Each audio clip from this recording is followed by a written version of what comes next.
ನಮ್ಮ ನರಮಂಡಲಕ್ಕೆ ಬೇಕಾದಷ್ಟು ಸಾಮರ್ಥ್ಯ ಇದೆ. ಅದನ್ನು ನಾವು ಒಪ್ಕೋಬೇಕು. ಆಗಲೇ ನಾವು ಮನುಷ್ಯತ್ವನ ಮೀರಿ ಹೋಗ್ಬೋದು. ಇನ್ಸ್ಟಿಂಕ್ಟ್ಸ್ ಅಂತಾರೆ ಇದನ್ನು. ಸಹಜ ಪ್ರತಿಕ್ರಿಯೆ, ಇನ್ಸ್ಟಿಂಕ್ಟ್ಸ್ ನಡೀತಾ ಇರುತ್ತೆ. ಅಷ್ಟರಲ್ಲೇ ಜೀವನ ಮಾಡಿದ್ರೆ ಎಷ್ಟೋ ಸತಿ ಪ್ರಾಣಿ ಥರನೋ ಅಥವಾ ರಾಕ್ಷಸರ ಥರನೋ ಮಾಡಿಬಿಡ್ತೀವಿ. ಯಾಕೆ? ನಮಗೆ ಬುದ್ಧಿ ಇದೆ ಅಲ್ವಾ. ಇನ್ನೊಂದು ಇಂಟೆಲೆಕ್ಚುಯಲ್ ಪ್ರತಿಕ್ರಿಯೆ, ಅದೇ ಬುದ್ಧಿಶಕ್ತಿ ಪ್ರತಿಕ್ರಿಯೆ. ಅದು ಆ ಇಂಟೆಲೆಕ್ಚುಯಲ್ಗೆ ಹೋದಾಗ ಸ್ವಲ್ಪ ನಮಗೆ ಸರಿ ತಪ್ಪುಗಳ ಪ್ರಜ್ಞೆ ಬರುತ್ತೆ. ಇನ್ನೂ ಒಂದಿದೆ, ಅದು ಮೆಡಿಟೇಷನಲ್ಲಿ ಗೊತ್ತಾಗುತ್ತೆ, ಅರ್ಥಗರ್ಭಿತ ಪ್ರತಿಕ್ರಿಯೆ ಅಂತ. ಅದು ಇಂಟ್ಯೂಷನಲ್ ಪ್ರತಿಕ್ರಿಯೆ.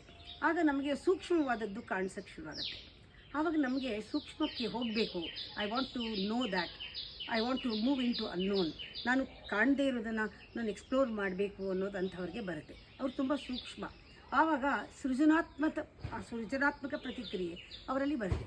It is called A creative ಒಂಥರ ಇಂಟೆಲಿಜೆನ್ಸ್. ಅದು ತಾನಷ್ಟಕ್ಕೆ ಬರುತ್ತೆ. ಅದಕ್ಕೆ ನಾವು ಜೊತೆಗೆ ಒಂದು ದೂರದೃಷ್ಟಿ ಇಟ್ಕೊಂಡ್ರೆ, ದೂರದೃಷ್ಟಿ ಪ್ರತಿಕ್ರಿಯೆ ಅಂದರೆ ವಿಜುವಲೈಸೇಷನ್, ವಿಜುವಲ್ ಪ್ರತಿಕ್ರಿಯೆ ಇಟ್ಕೊಂಡಾಗ ನಮಗೆ ಮೇಲಿಂದ ಏನೋ ಒಂದು ಆಫರ್ ಬರ್ತಾ ಇರುತ್ತೆ. ಅಂದರೆ ಲೈಕ್ ಒಂದು ಗ್ರೇಸ್ ಥರ ಬರುತ್ತೆ.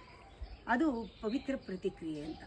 ಅದಕ್ಕೆ ನಾವು ಒಂದು ಇಂಡಿವಿಜುವಲ್ ಆಗಬೇಕು. ಬರೀ ಪರ್ಸನ್ ಆಗಿದ್ದರೆ ಇನ್ಸ್ಟಿಂಕ್ಟ್ನಲ್ಲಿ, ಇಂಟೆಲಿಜೆನ್ಸ್ನಲ್ಲಿ ಪರ್ಸನ್ ಆಗಿದ್ದರೆ ಪ್ರಯೋಜನ ಇಲ್ಲ. ಇಂಟ್ಯೂಷನ್ನಲ್ಲಿ ಕ್ರಿಯೇಟಿವ್ ಆಗಿ ನಾವು ಒಂದು ವ್ಯಕ್ತಿತ್ವದಿಂದ ಒಂದು ಪ್ರತ್ಯೇಕತೆ, ಇಂಡಿವಿಜುವಲ್ಗೆ ನಾವು ಪರಿಪೂರ್ಣರಾಗಿ ಹೊರಟೋದ್ರೆ ಆಗ ನಮ್ಮಲ್ಲಿ ಒಂದು ಜಾಗತಿಕ ಗ್ಲೋಬಲ್ ಒಂದು ವಿಷನ್ ಬರುತ್ತೆ. ಎಲ್ಲನೂ ಬಿಗ್ಗರ್ ಪಿಕ್ಚರ್ನಲ್ಲಿ ನೋಡೋದು. ಆಗ ಮೂಲದಿಂದ ಸೋರ್ಸಿಂದ ನಮಗೆ ಒಂದು ಪವಿತ್ರ ಪ್ರತಿಕ್ರಿಯೆ ನಮಗೆ ಕಾಣಿಸಿದಾಗ ನಮಗೆ ಗೊತ್ತಾಗುತ್ತೆ ಫುಲ್ ಸರೆಂಡರ್ನಲ್ಲಿ ಎಷ್ಟು ಆನಂದ ಇದೆ, ಎಷ್ಟು ನರಮಂಡಲಕ್ಕೆ ಸಾಮರ್ಥ್ಯ ಇದೆ, ಮನುಷ್ಯ ಎಷ್ಟು ಬೆಳಿಬೋದು ಅಂತ.